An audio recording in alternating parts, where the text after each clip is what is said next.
So una sa mga balitang boxing na ayon sa mga ulat, nakatakdang idepensa ni WBC Bantamweight Champion Takuma Inoue ang kanyang titulo laban sa undefeated Japanese star na si Tenshin Nasukawa sa ika-27 ng Setyembre sa Tokyo.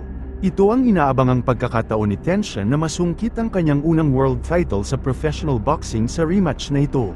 Marami ang nakakaalala sa exhibition match niya laban kay Floyd Mayweather noong 2018 kung saan 3 beses siyang pinabagsak bago itinigil ang laban sa unang round. Ngunit malaking pagbabago na ang ipinakita ni Tenshin mula noon, kaya malaking hamon ngayon ang naghihintay kay Takuma.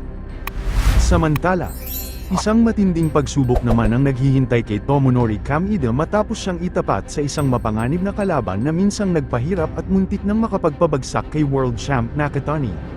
Isa itong laban na inaasahang magsisilbing malaking sukatan sa kakayahan ni Kameda habang patuloy niyang hinahabol ang mas malalaking oportunidad sa world stage. Sa ibang banda na nagbigay ng malinaw na opinyon ang renowned trainer na si Roberto Garcia. Ayon sa veteranong coach, mas makabubuting maghanap muna si Suarez ng world title fight sa ibang sanctioning body kaysa hintayin si WBO champion Emmanuel Navarrete.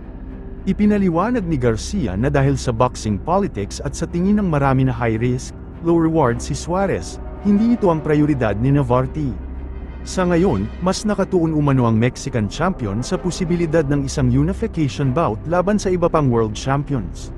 Sa ibang balita na isa namang malaking pagkadismaya ang nangyari sa laban ni Stephen Fulton at Liam Wilson matapos itong makansela sa official weigh-in. Tumimbang si Fulton ng 139.5 pounds, o 6.5 pounds na lampas sa napagkasundo ang 133 pound catchweight. Dahil dito, hindi na itinuloy ang laban at nauwi sa pagkansela ang matagal na pinaghandaang event, bagay na ikinadismaya ng kampo ni Wilson.